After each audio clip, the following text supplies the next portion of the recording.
ఒక బోధ ప్రకటించబడిన ఒక బోధ మనిషిలో నిలబడాలి అంటే ఎంత కష్టమో చూడండి. ఒక బోధ మనలోకి వెళ్ళి అది వేరు పారాలి. వేరు పారి అది మంచి ఒక ఫలమిచ్చే ఫలవృక్షముగా నువ్వు మార్చబడితే నీ ఫలములను భుజించడం అనేకులు ఎందరికి వస్తారు. అప్పుడు నువ్వు నూరింతలుగా దీవించబడతావు.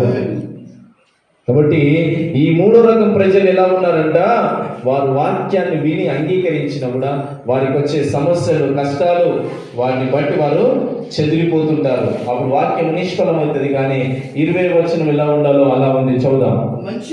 మంచి నేలలో పడిన విత్తనాలు వలె. ఆమేన్. మన జీవితాలు అలా ఉండాలి. మన మంచి నేలలో వేసబడిన విత్తనాల వలె మన జీవితాలు ఉండాలి. వాక్యము విని దాన్ని అంగీకరించి ఇక్కడ ఉండాలండి. నువ్వు దేవుని వాక్యాన్ని చాలా జాగ్రత్తగా ఖచ్చితంగా నువ్వు వినాల్సిందే. వింటున్నావా?